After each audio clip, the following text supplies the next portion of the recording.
¿Se acuerdan que vimos síndrome nefrótico y vimos síndrome nefrótico la otra vez en la otra clase?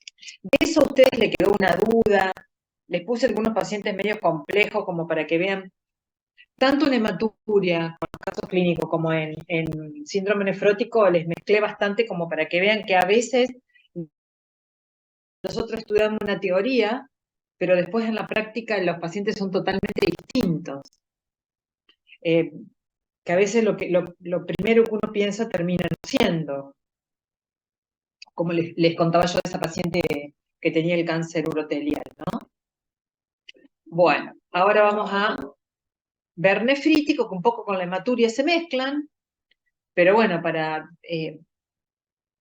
hablar correctamente, si decimos hematuria, nos deberíamos referir a hematuria aislada. En cambio, si diríamos síndrome nefrítico, ya tendríamos todos los componentes de un síndrome, ¿no? Bueno, ustedes ya vieron pediatría, así que se deben acordar que el síndrome nefrítico, a diferencia del nefrótico, es un cuadro que se inicia de manera brusca, es algo agudo, de golpe. No es como el síndrome nefrótico que tiene un comienzo más lento y más solapado, y por ahí un poquito más crónico, o por lo menos subagudo. La tríada característica que define al síndrome nefrítico es hematuria, edema e hipertensión arterial. A saber que a veces no tenemos todo esto en el mismo paciente. Pero bueno, eso ya lo vamos a ver en los casos clínicos. Generalmente cuando hacemos el diagnóstico o cuando sospechamos el diagnóstico nefrítico, este paciente ya tiene oliguria, también puede tener insuficiencia renal, a diferencia del nefrótico, que es raro que ya debute con insuficiencia renal, salvo algunas glomerulopatías. Es frecuente que haya algo de proteína, nunca va a llegar al rango nefrótico. Y como les decía, tengan en cuenta que no siempre esto va a ser de manera completa, ¿no? Puedan presentarse solamente algunos de los síntomas. Y esperen que hay otro entrando, ahí está.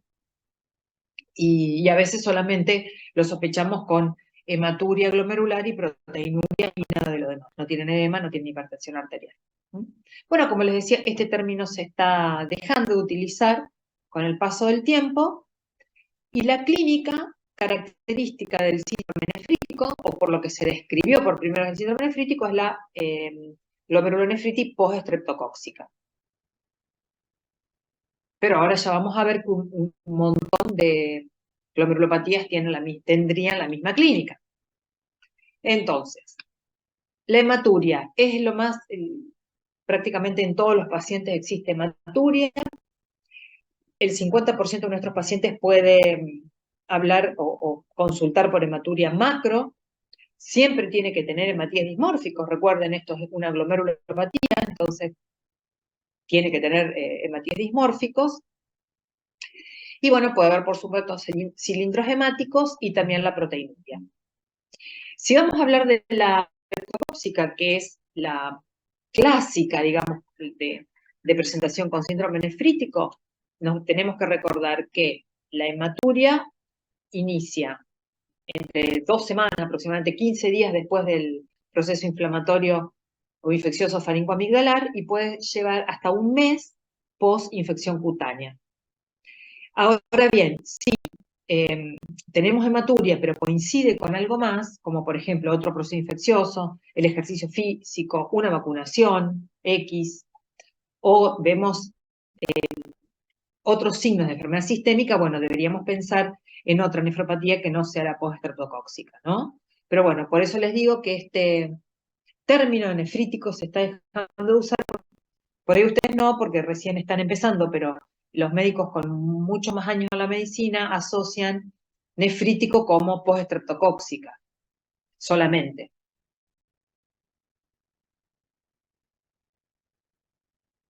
Bueno, la hipertensión arterial generalmente coexiste con la hematuria, es por la retención hidrosalina. Recuerden que acá hay un proceso inflamatorio, digamos, glomerular, ¿no? También esto es una diferencia con el nefrótico. El nefrótico, la hipertensión por ahí es un poquito posterior. Recuerden que como estos pacientes pueden ya cursar con insuficiencia renal aguda, esto también puede ser la oliguria, digamos, puede ser también motivo de retención hidrosalina y de hipertensión arterial, ¿no? Esto es volumen dependiente, es hiporreninémico, y vamos a tener, por lo general, una disminución de la eliminación urinaria de sodio, por lo general, ¿no? Es una hipertensión moderada, en algunos casos puede ser severa, pero no es lo más frecuente. En algunos pacientes, sobre todo pacientes que tengan alguna enfermedad de base, como una cardiopatía, por ejemplo, puede llegar a un cuadro de cefalopatía hipertensiva o insuficiencia cardíaca, pero la verdad que no es lo más frecuente. Es una hipertensión moderada. Y el edema, repasando un poco la tríada característica, bueno, por lo general es de inicio en las zonas laxas, en la cara, periorbitario, puede aparecer en las extremidades luego, por lo general a predominio matutino, y la anasarca o los edemas generalizados, hasta raíz de muslo, de pared abdominal, es más raro, eso es más típico del nefrótico. Como les decía, es producto de la retención hidrosalina y hay un proceso inflamatorio de todo el glomérulo. Y bueno, en algunos casos muy severos, sobre todo si está acompañado de oliguria, puede condicionar una insuficiencia cardíaca. Pero también esto en pacientes susceptibles, no en todos. Recuerden que este es un cuadro de inicio tan brusco y tan florido que por lo general los pacientes consultan rápidamente y se derivan rápidamente. En cambio, el síndrome nefrótico, al ser más solapado, por lo general tarda más tiempo en consultar. Y la proteinuria, por lo general una proteinuria no selectiva, nunca llega a rangos nefróticos, por lo general es menor. Entre 1 y 1,5 y 1,5 gramo es lo habitual, pero por lo general es inferior a 2 gramos de proteínas por día. Si ya encontramos proteinuria masiva o asociada a síndrome nefrótico, tenemos que investigar otras glomerulopatías, ¿no? Las que cursan con síndrome nefrótico y algún porcentaje puede tener hematuria, como por ejemplo la focal segmental. Y la oliguria y la insuficiencia renal por lo general está presente en la primera consulta. No necesariamente significa mal pronóstico, esto a diferencia del nefrótico, que por lo general, salvo que sea por hipoflujo efectivo, ¿no? Renal, pero ya cuando el síndrome nefrótico con la evolución va a presentar insuficiencia renal con más tiempo. Y bueno, y por lo general ya es progresión de la enfermedad. En cambio, en este caso sería como una insuficiencia renal aguda, donde no siempre es mal pronóstico, y bueno, a pesar de que algunos pacientes requieren diálisis, por ahí pueden recuperar la función renal. Bueno, ¿cómo vamos hasta ahí? Bien, profe. Bien, ya lo vieron. Bueno, las causas son muchísimas. Acá les puse algunas nomás, porque si no sería muy largo el cuadro. Dentro de las postinfecciosas, que son unas de las más frecuentes, las podemos repartir en bacterianas, virales, parásitos u otras, donde ahí incluiríamos a los hongos y a las rickettsia, que son, la verdad, bastante más raro. Entonces, de las bacterianas, las más comunes son por estrepto beta hemolítico del grupo A, pero también en otros tipos de infecciones, como por ejemplo las endocarditis, las infecciones del Jung aurículo ventricular o aurículo peritoneal, puede ser un estáfilo, también en las infecciones de los accesos vasculares de diálisis, bueno, también secundaria a abscesos, a la osteomielitis, son frecuentes por neumonía, bueno, y de acuerdo a la infección urinaria que tengamos, podría ser el germen, entonces puede ser por neumo, por estáfilo. En realidad el estrepto y el estáfilo son los más comunes. Pero también acá tendríamos que poner, por ejemplo, la leptospira, que es bastante frecuente en nuestra zona. Bueno, por los virus, recuerden que el virus B, de la hepatitis B, el virus de la hepatitis C y el HIV pueden dar cualquier cosa, así que siempre agréguenlo. El citomégalo también es frecuente que dé nefrítico, puede dar nefrótico, pero es más raro. El Hanta, recuerden que también en nuestra zona tenemos bastante Hanta. Y bueno, ya otros como los parásitos son bastante más raros, la malaria, dentro de los parasitarios sería el más frecuente. Entonces, como causas post-infecciosas tendríamos estas, y después podríamos clasificarlas como glomerulonefritis primarias o enfermedades sistémicas, o glomerulonefritis secundarias, podríamos nombrarlas también. De las primarias, recuerden que todo lo que tenga proliferación va a ser clínicamente más parecida al nefrótico. Entonces, membrana proliferativa, mesangio proliferativa no IgA, mesangio proliferativa IgA, las proliferativas extracapilares, todas esas podrían incluirse acá. Y de las enfermedades sistémicas, siempre las más frecuentes son las reumatológicas, lupus, las vasculitis, bueno, pero también el urémico hemolítico, el Goodpasture, el T, son patologías bastante frecuentes. Y otras, pero más raras, podría ser la nefritis tuno-intersticial aguda, que esto es inmunoalérgica. Recuerden que se va a manifestar también de la misma manera como una insuficiencia renal aguda con proteínas y glóbulos rojos en orina, por lo general leucocitos, y si lo pueden ver bien son eosinófilos, pero bueno, a veces es un poco atípico. Y están descritos también el nefroquimio, bastante frecuente. Bueno, y los otros, fíjense que son cuestiones vasculares, pero están descritas. Presentación como nefrítico, trombosis de la vena renal, embolismo de la arteria renal o tromboembolismo con infarto renal. Por eso son más raras, por supuesto. Y en etiología, de acuerdo a la edad de presentación, deberíamos sospechar estos cuando vemos a nuestros pacientes con un nefrítico. Menores de 15 años, la postinfecciosa es la que predomina, por lo general. Entre los 15 y los 65, que es el grupo más, digamos, mayor, más abundante que tenemos nosotros, siempre, por lo general, pensamos en la IgA. También la enfermedad por membrana basal delgada, lupus, pero no nos tenemos que olvidar la postinfecciosa. Si bien está abajo en este cuadro, últimamente la estamos viendo más frecuentemente en los adultos que antes. Y bueno, en los mayores de 65 años siempre vamos a tener primero en la cabeza las vasculitis. La membranosa no tan típica, la más atípica, que cursa con hematuria también. Pero recuerden que para el postinfeccioso tenemos que tener el antecedente. Bueno, ¿cómo vamos a evaluar nuestro síndrome nefrítico? La historia clínica acá es esencial porque, bueno, tenemos que pesquisar el cuadro infeccioso previo si sospechamos una postestreptocóxica, ¿no? Entonces hay que preguntar bien porque a veces es algo que pasó muy desapercibido y el paciente ni se lo acuerda. Y sobre todo lo que nos orienta hacia una enfermedad sistémica. Pues si estamos orientados va a ser más fácil el diagnóstico. Ustedes vieron la cantidad de patologías que cursan con nefrítico. También le vamos a preguntar por antecedentes familiares, personales de nefronía, uso de fármacos, pensando en la nefritis tumo-intersticial aguda. Es importante que sepamos si hubo algún proceso infeccioso, por ejemplo, el tiempo entre la aparición de la infección y los síntomas. Ahí vamos a poder decir, bueno, es una postinfecciosa, una postestreptocóxica o una IgA. El color de la orina, recuerden que es color té cargado, Coca-Cola o coñac. Hay que preguntarle al paciente si en todo este tiempo, desde que empezó la hematuria, dejó de orinar o orina menos.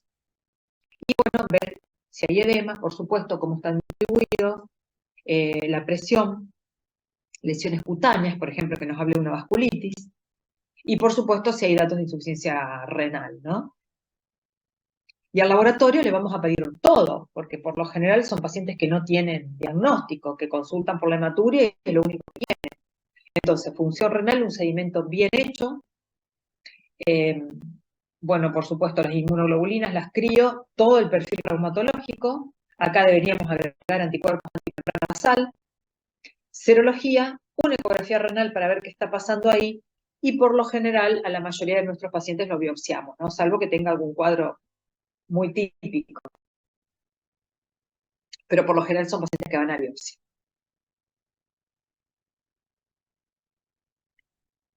También como Para ahí, recuerden que la biopsia, tanto la biopsia como el perfil reumatológico tarda 15 días.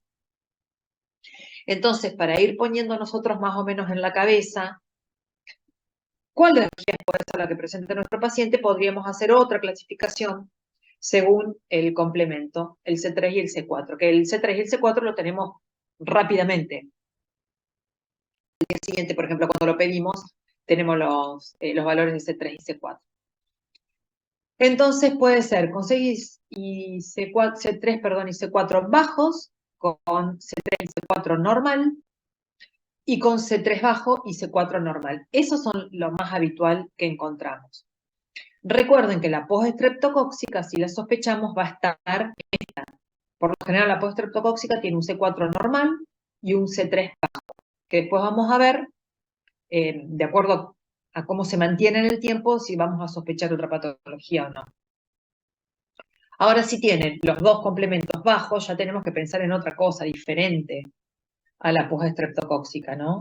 Puede ser una postinfecciosa de otro origen, puede ser una membrana proliferativa tipo 1, puede ser una crioglobulinemia, por lo general asociado con las hepatitis, sobre todo la hepatitis C, y puede ser un lupus discoide, pero eso no es raro. Fíjense que la membrana proliferativa tipo 1 puede cursar con C3 bajo o C3 normal, ¿no? Puede estar en cualquiera de las dos. Pero la post-estreptocóxica sí o sí va a tener el C4 normal. Ahora bien, si están normales, los dos complementos, ya vamos a tener que pensar en algo sistémico, que es lo más frecuente. La PAN, la vasculitis o la purpuración de genoche. Pero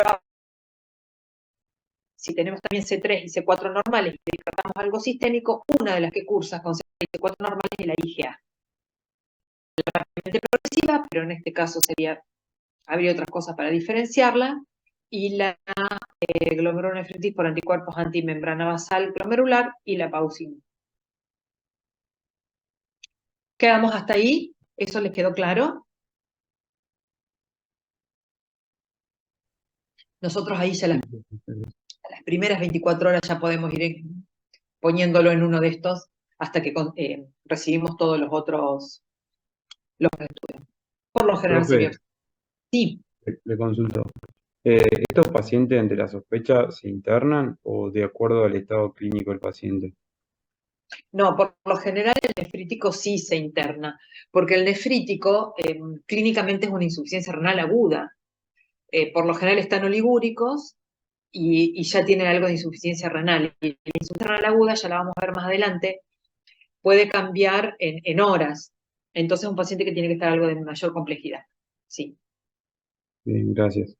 no, de nada. Y aparte, por ejemplo, sí, No, dime, disculpe, a mí me llega más tarde el audio y no la quise cortar. no hay No, yo problema. tengo una consulta sobre la enfermedad de la membrana basal delgada, que Sí, usted creo que había mencionado que era una enfermedad que era hereditaria, digamos, que se presentaba en familias. Cuando vos sí. no tenés la presentación clínica de la enfermedad, ¿diagnosticás o esperás a que el paciente haga el debut con el síndrome nefrótico? Generalmente el Porque le inicio había de la... entendido como que no tenía mucha terapéutica. No tiene terapéutica. No tiene terapéutica. Generalmente se manifiesta como hematuria al principio. Se podría hacer la pesquisa, a ver, de la familia si ya tienen algún daño renal, con función renal y un sedimento urinario y una proteinuria. Pero en realidad, digamos, hay que darles alertas y explicarle lo que tienen y empezar a controlarlo, pero no podemos hacer nada, no, es así. Perfecto, Eh, gracias. No, de nada. Y les quería decir que el nefrítico, por lo general, es una patología que biopsiamos rápidamente. Por ahí, en un nefrótico, nos podemos tomar el tiempo de hacerle proteinuria, darle antiproteinúricos y demás. Pero el nefrítico, no. Es una patología que biopsiamos más rápido. Esta es a razón de la pregunta de la internación. Pero no me andan esto. Profe, ¿qué es rápido? Y por lo general no esperamos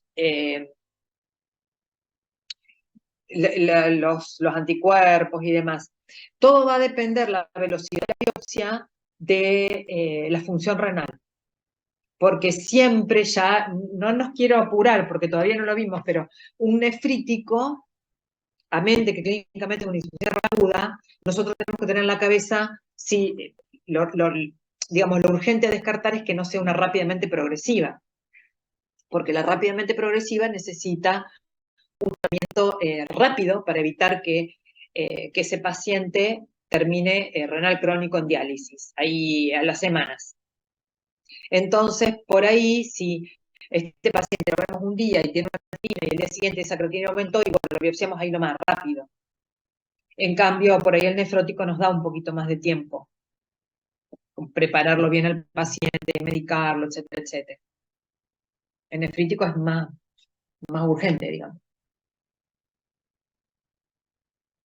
Bueno, y de los más frecuentes, vamos a hablar un poquito de la post-streptocóxica y de algunos otros más. Bueno, esto ustedes ya lo deben saber, pero vamos a recordar que es secundaria o posterior, digamos, a una infección por un estreptobeta hemolítico del grupo A.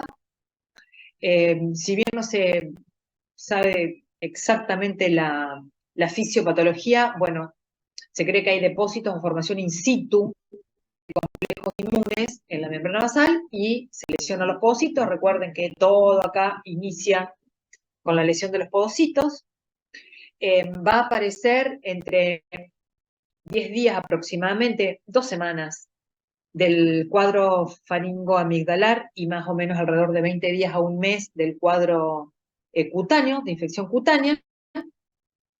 Y este es un cuadro que pueden aparecer desde función renal normal hasta una insuficiencia renal severa con oligoanuria y con requerimiento de diálisis precoz. La hipertensión, como les decía, por lo general es moderada y vamos a tener el C3 bajo, que es uno de los marcadores, que debería normalizar antes de los 2 meses de evolución de la patología, ¿no? Entonces nosotros lo vamos a ir siguiendo a este paciente con complemento y lo normal sería que se vaya normalizando alrededor de la 6ª a 8ª semana.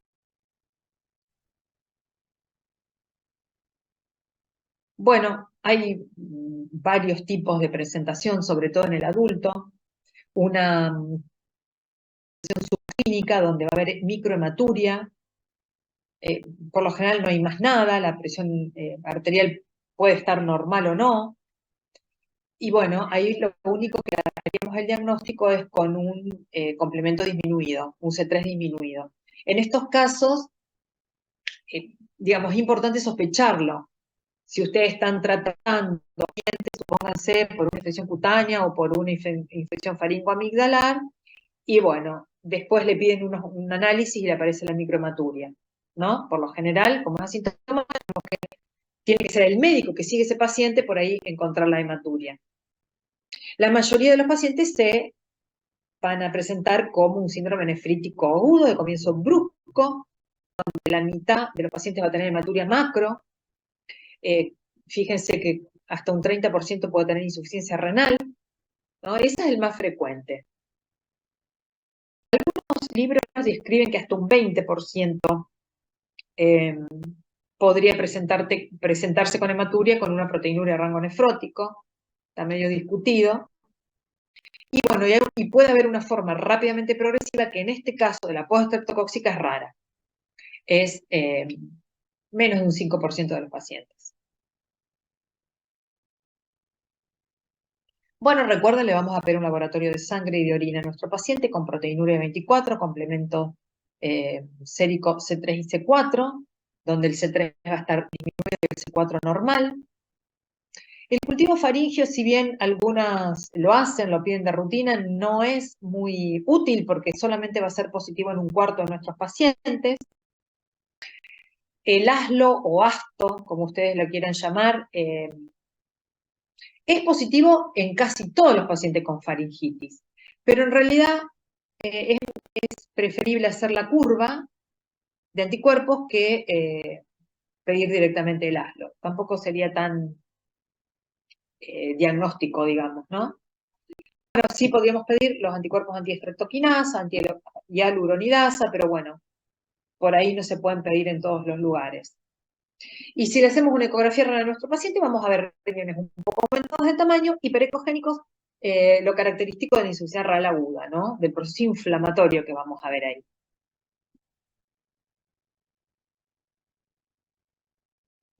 Y en este caso la biopsia la vamos a reservar únicamente donde es dudoso, donde no nos coincide, digamos, la infección y el inicio de los síntomas, cuando no o no es evidente una infección previa, si sospechamos una membrana proliferativa, que al principio es muy parecida, recuerden que acá, esperen que voy a volver atrás, acá, la membrana proliferativa tipo 1 podía tener el C3 bajo o lo podía tener normal, entonces cuando es una forma de presentación con C3 bajo, no las podemos distinguir a estas dos. Entonces, ¿cómo la vamos a sospechar? Cuando esa hipocomplementemia persiste más de 4 a 6 semanas. Más o menos entre la cuarta y la sexta semana, el complemento debería ir normalizándose en la post-estreptocóxica. Si vemos que no se normaliza, tendríamos que pensar una membrana proliferativa. Por supuesto, si sospechamos una IgA, acá lo más frecuente es que el C3 sea normal, y bueno, si sospechamos alguna glomerulopatía secundaria a otra enfermedad sistémica. También en la rápidamente progresiva, porque nosotros deberíamos tomar la biopsia rápidamente para iniciar el tratamiento rápidamente de la rápidamente progresiva. Pero en realidad, en la práctica, si nosotros no tenemos un cuadro claro de una infección previa, al paciente lo buscamos.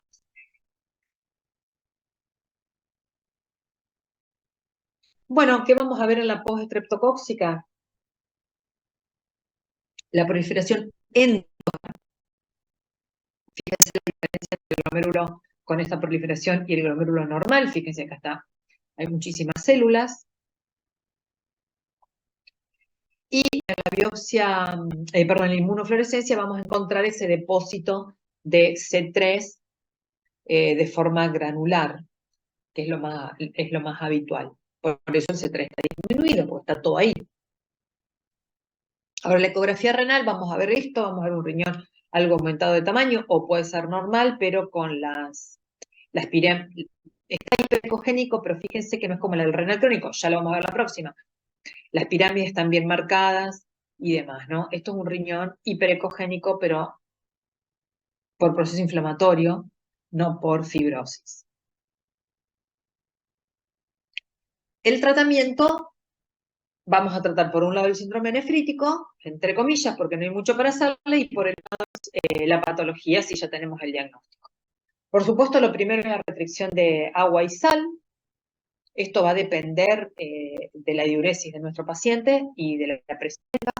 Diuréticos de asa, sobre todo para forzar un poquitito la diuresis y tratar de que no continúe ligúrico. Tratamiento para la hipertensión arterial, por supuesto. Antibióticos solamente si hay evidencia de infección activa. Si no, los antibióticos no estarían indicados. Y los corticoides o los inmunosupresores se van a dejar únicamente para los casos de que veamos que esa enfermedad progresa rápidamente con un deterioro rápido de la función renal, oliguria sostenida. Entonces vamos a sospechar la aparición de una rápidamente progresiva y lo vamos a tratar con inmunosupresores. También donde la hipocomplementemia sea persistente, porque en este caso tenemos que pensar que no es una postestreptocóxica, ¿no? Entonces le haríamos el tratamiento de corticoides mientras tenemos el resultado de la biopsia si lo biopsiamos. Y por supuesto, hemodiálisis o diálisis peritoneal no sirve mucho. En el caso que sea necesario, con insuficiencia renal persistente o con no recupero de la diuresis. ¿Cómo vamos hasta ahí? Bien, profe. Bien, profe. Esa es la post-estrep. ¿El tratamiento antihipertensivo es en lo agudo nomás? No, por lo general, mientras él esté oligúrico y algo sobrecargado, va a estar hipertenso. Una vez que el paciente recupera el ritmo diurético, por lo general, si no era hipertenso previo, Depende de la edad y depende de las otras patologías, ¿no? Pero puede ser que no requiera más antihipertensivos o, bueno, si es un paciente por ahí más añoso con alguna otra patología, ya requiera aunque sea una dosis mínima de antihipertensivos, sí. Pero Así es es. probable que lo tengamos que disminuir o bajar. Una vez que recupere la diuresis o que nosotros le ingresemos a diálisis, o le vamos bajando la sobrecarga. Perfecto, gracias. Bueno, y la IgA que nosotros por ahí tampoco sabemos dónde ponerla, si ponerla en nefrítico, ponerla en hematuria aislada o dónde, pero bueno, solemos verla en nefrítico. La glomerulopatía por IgA es una de las glomerulopatías más frecuentes en el adulto, recuerden, 20, 30 años o más. Algunos libros dicen que es más frecuente en varones. Y la fisiopatología sería la activación del complemento luego que se depositan inmunocomplejos circulantes de IgA, ¿no? Entonces, primero van los inmunocomplejos circulantes, se depositan en el riñón y después va a ir el complemento ahí a seguir molestando y a empeorar la situación. Bueno, de la IgA podríamos decir que hay dos tipos, la primaria, que es la enfermedad de Berger, y la secundaria. Después fueron apareciendo otras cuestiones, como por ejemplo una forma familiar, que la verdad que son muy raras, yo no la he visto nunca. Pero bueno, en definitiva, la primaria tendríamos que tener en la cabeza, que la primaria puede aparecer de dos maneras. Solita en el riñón, que sería la IgA primaria o la enfermedad de Berger, o en el riñón con manifestaciones sistémicas, que sería la Johnson-Hennig. Y después secundarias a un montón, otra vez, ahí ustedes van a ver. La verdad que con el paso del tiempo van apareciendo cada vez más posibilidades de hacer de forma secundaria una glomerulopatía, así que hoy en día les diría que cualquier patología puede tener cualquier glomerulopatía como secundaria. Fíjense que acá vuelve a aparecer el HIV, bueno, la enfermedad celíaca, esto porque es todo lo mismo, ¿no? Inmune. Acá la asociada al cáncer de pulmón, sobre todo al HCL, a otras neoplasias también, que siempre decíamos, bueno, dan nefrótico, pero no, van apareciendo cada vez más patologías, ¿no? Fíjense que son un montón de... Profe, yo tengo un conocido que le dijeron que es por la sinusitis crónica. ¿Puede ser? La IgA Ajá. no es frecuente. Es difícil afirmar que vos tenés una glomerulonefritis por algo más bien raro, ¿no? Sí, pero podría ser, le pongo en potencial, podría ser, yo lo seguiría estudiando y lo seguiría controlando, que no sea una primaria, ¿no? Sí, sí, es más raro. Bueno, ¿cómo se van a presentar nuestros pacientes con IgA? La mitad de ellos aparecen con hematuria macro. Por lo general es hematuria aislada o hematuria con algo de proteinuria. En relación a la infección de vías respiratorias, que muchas veces están relacionadas, no tienen tanto tiempo de latencia como si fuera una post-estreptocóxica. Por lo general es ahí, inmediatamente posterior. Si nosotros lo interrogamos bien, este paciente ha tenido algún otro episodio antes, salvo que, bueno, que este es el debut, pero por lo general han tenido otro episodio de hematuria macro. Y en estos casos de hematuria, en los brotes de hematuria macro, sobre todo si es hematuria franca, puede haber insuficiencia renal. Otros pacientes, la otra mitad o un poquito menos, puede debutar con hematuria microscópica, con proteinuria y con hipertensión arterial. ¿Se acuerdan de la paciente con el cáncer de vejiga? El pólipo vesical que fue maligno. Ella debutó con hematuria micro, proteinuria, hipertensión que iba y venía.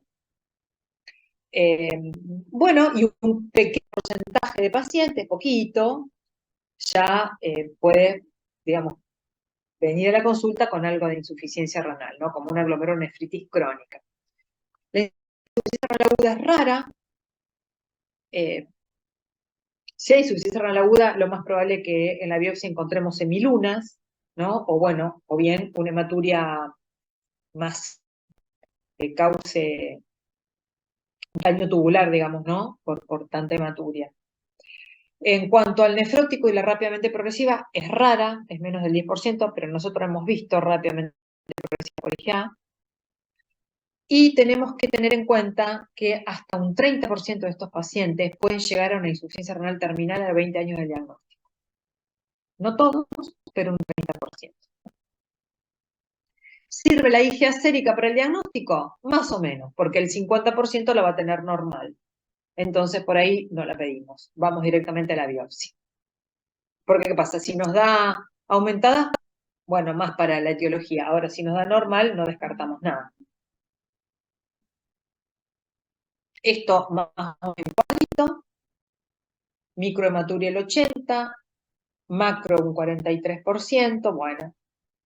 Y fíjense que por lo general la proteinuria no es de rango nefrótico. Cuando hablamos de anomalías asintomáticas, el paciente que se le es el hallazgo, por lo general el hallazgo casual de hematuria micro.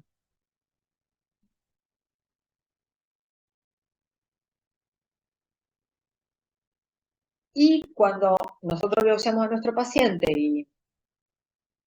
y sabemos que es un IgA, bueno, vamos a ir buscando que este paciente en realidad no va a cambiar mucho, puede cambiar la decisión de la terapéutica, pero también para informarle a nuestro paciente cómo va a evolucionar esta patología renal, porque los pacientes cuando tienen una glomerulopatía, la verdad que se asustan y mucho. Y bueno, lo ideal es que nosotros demos ante lo que esperamos a futuro, ¿no? Entonces, bueno, por supuesto que una proteinuria mayor a 1 gramo e hipertensión arterial de difícil diagnóstico, alteración de la función renal, serían criterios de mal pronóstico, ¿no? Clínicos. Y, aunque parezca raro, la hematuria macro, sobre todo si no tiene proteinuria y si tiene filtrado glomerular normal, sería de buen pronóstico. A pesar de que la hematuria macro asusta mucho más. Un paciente que dice, estoy orinando sangre, le da más miedo eso que encontremos casualmente microhematuria en un laboratorio. Y bueno, y los otros son criterios histológicos, ¿no? Que nos va a dar la biopsia renal. Pero recuerden esto, que al no haber C4 va a ser mejor que si tiene el depósito de C4.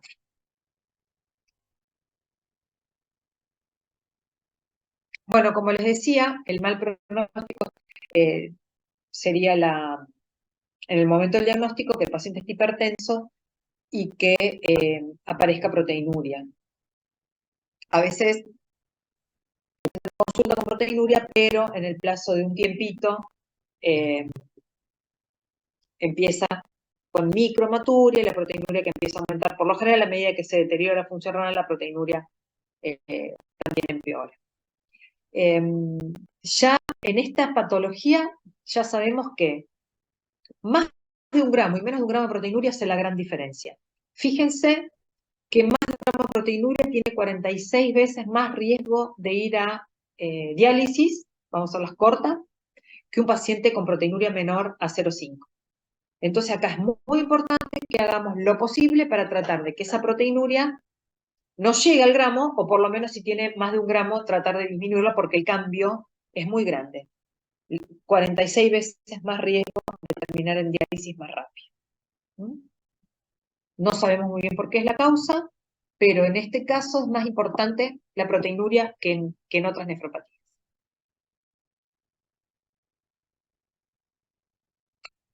Bueno, esto es histológico, pero bueno, yo quiero que se acuerden de esto, los depósitos de C4D, ¿no? Esto es un factor de mal pronóstico. Es lo mismo que vimos en el cuadrito. Bueno, a la óptica podemos encontrar cualquier cosa.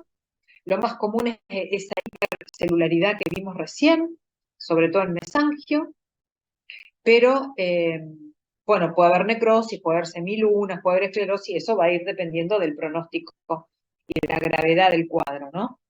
Por supuesto que no podemos hacer diagnóstico de IgA sin inmuno.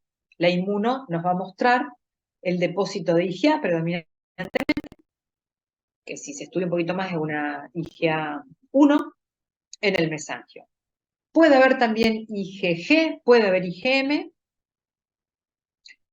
pero lo que no va a haber nunca es C1Q. Eso es muy importante. También podemos tener C3, C4, C4D. Esto le va a dar mal pronóstico, pero nunca va a haber C1Q. Y eso es lo que vamos a ver. Algunos son depósitos granulares y otros son depósitos granulares y lineales. Está todo afectado. ¿Y cómo vamos a tratar la IgA? Y ahí vienen los problemas. Porque la verdad que no hay un tratamiento, sobre todo en los casos que progresan rápidamente, que sea del todo efectivo. Por supuesto, la dieta hiposódica y hipoproteica ayuda un montón.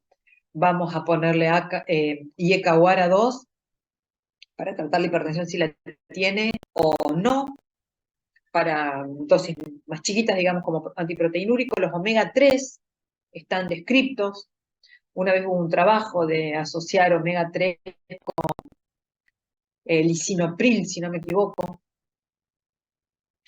Bueno, los corticoides, no todos los pacientes tendrían la indicación de corticoides.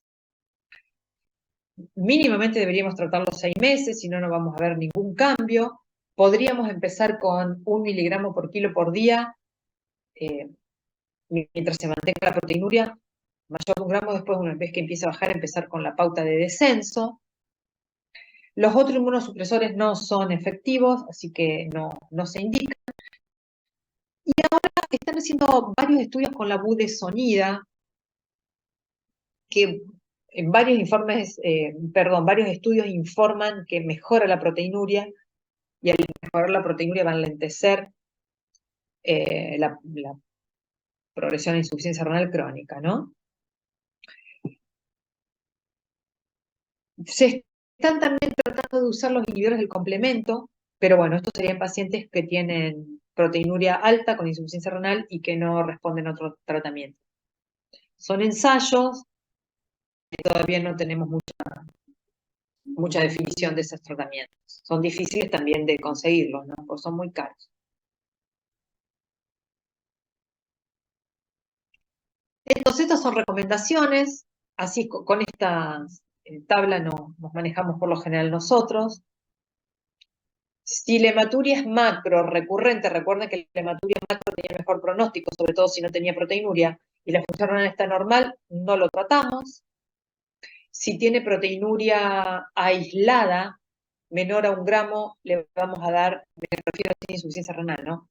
Y ECA-UARA, algunos dicen de combinarla mejora, otros dicen que no hay cambios. Si es una proteinuria mayor de 1 gramo, ahí podríamos empezar a tratar con, aparte de los antiproteinúricos, con los corticoides, ¿no?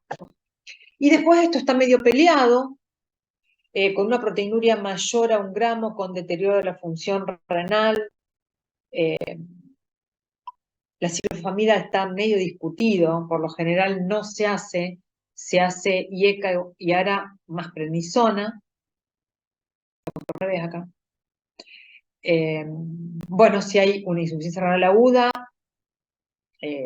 nada, las medidas de soporte. Si hay semilunas, ahí lo tratamos como si fuera rápidamente progresiva, entonces le vamos a hacer los pulsos de solumedrol con la ciclo, lo vamos a ver en rápidamente progresiva.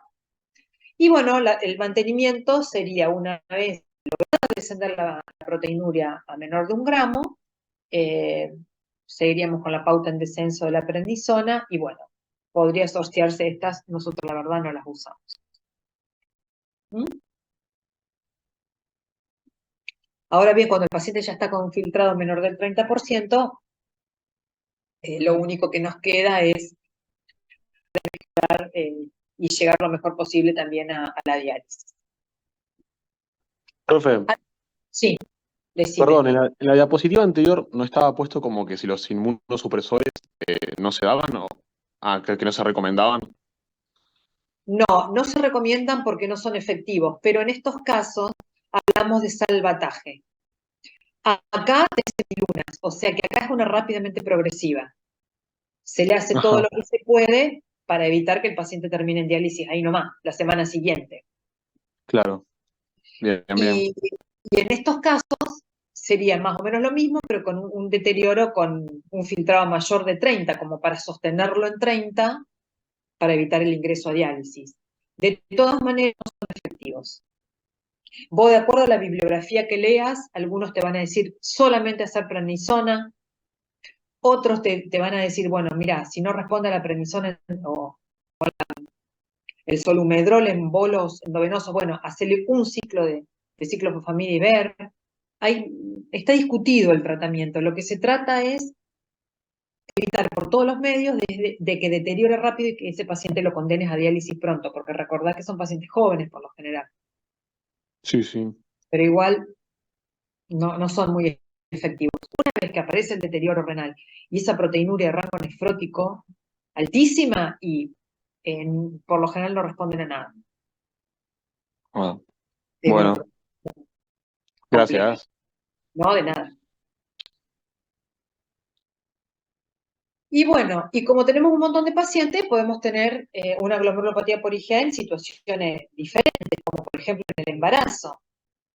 En este caso, si la paciente tiene un filtrado glomerular normal o levemente disminuido, no está hipertensa, el embarazo va bien y demás, y no altera la función renal en lo que va del embarazo, no se hace nada, ¿no? Por lo general. Ahora, en el embarazo la paciente presenta un deterioro rápido de la función renal con hipertensión de difícil manejo, la proteinuria va en ascenso, bueno, acá tendríamos que pensar, obviamente, conjuntamente con los obstetras, cuál sería el mejor tratamiento para esta paciente, porque sabemos que tiene un gran riesgo materno-fetal, ¿no? Preeclampsia, parto prematuro, retardo del crecimiento. Entonces, bueno, por lo general en estos casos se hacen bolos de corticoides, solamente. Y bueno, tenemos que saber que un gran porcentaje va a recidir en el trasplante renal, aunque no muchos dan clínica, por eso ustedes ven una prevalencia muy amplia entre el 12 y el 53. Lo que pasa es que el 12 es si esperamos que tenga los síntomas para biopsiarlo, y el 53% si se biopsian por protocolo los pacientes que hayan tenido una IgA. ¿No? Nosotros esto no lo hacemos, solamente biopsiamos a los pacientes si hay alguna alteración. Pero sí hay que decirle a nuestro paciente que, bueno, que hay algún riesgo de que esa glomerulopatía vuelva en el trasplante renal. Creo que esta es la última. Sí, señores. Bueno, ¿alguna duda?